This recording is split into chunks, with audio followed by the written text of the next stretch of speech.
श्री साईराम मु कृष्णचंद्र शतपथी प्रिय दर्शक बंधु मो चैनल को आपण मानु स्वागत जनाऊँगी। प्रिय दर्शक बंधु आज जानिबा भाग 32 रे बिच्छा लग्न जातक रे केउ ग्रह जोगकारक मारक समग्रह। प्रथमे आमे जानिबा गोटे कुंडली बा जातक नैचे जातक रे जोठी ल लेखा हिथिबो से होची लग्न तो कोड लेखा हिची ना बिछा घर रो ल लेखा हिची तो बिछा घर रो अधिपति व स्वामी होउछली मंगल देव।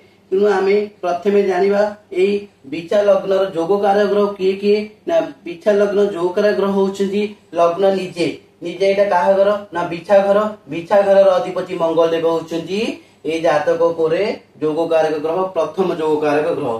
द्वितीय जोगकारक ग्रह होउछंती पंचम घर और पंचम घर होउछि मीन घर अधिपति होउछंती बृहस्पति देव होउछंती बिछा लग्न जोगकारक द्वितीय ग्रह।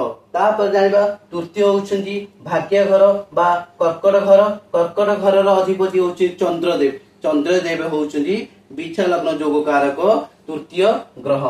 तेणु आमे जानिबा बिछा लग्न जोगकारक ग्रह मंगल देव बृहस्पति देव चंद्रदेव तांको दशा अंतर्दशा रे बहुत भल फल देवे।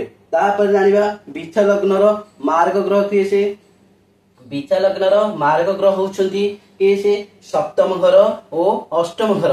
तेणु सप्तम घर होउछि किए से ना शुक्रदेव एटा होउछि वृष घर अधिपति होउछंती शुक्रदेव होउछंती बिछा लग्न मारक ग्रह। तापर जानिबा अष्टम घर होउछि मिथुन घर अधिपति होउछंती बुधदेव। तेणु बिछा लग्न जातक रे सप्तम घर और अष्टम घर होउछंती सप्तम घर अधिपति शुक्रदेव और अष्टम घर अधिपति बुधदेव होउछंती मार्ग ग्रह।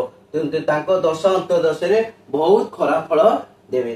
तापर जानिबा बिछा लग्न जातक रे समग्रह किए से ना बिछा लग्न जातक रे समग्रह होउछंती तृतीय घर होउछि किए से मकर घर अधिपति होउछंती शनिदेव होउछंती समग्रह। तापर दशम घर होउछि गोटे सिंह घर अधिपति होउछंती रविदेव होउछंती बिछा लग्न जातक समग्रह। भल फल देबे नाही कि खराब फल देबे नहीं। प्रिय दर्शक बंधु आमे प्रथमे जानिबा बिछा लग्न स्वामी होउछनी मंगल देव और बिछा लग्न जोगकार ग्रह होउछनी मंगल देव बृहस्पति चंद्रदेव एमान बहुत भल फल देबे। आ बिछा लग्न मारक ग्रह होउछनी बुधदेव शुक्रदेव ये बहुत खराब फल देवे। आ बिछा लग्न समग्रह होउछनी रविदेव शनिदेव ये भल फल देबे नाही कि खराब फल देबे नाही। जय जगन्नाथ। प्रिय दर्शक बंधु जदि मो भिडियोटी आपण मानकु भल लागुथाए तेबे भिडियो रे लाइक देबे कमेंट करिवे एवं भिडियो को शेयर कर देबे आउ चैनल को सब्सक्राइब करने को भूलिबे नहीं।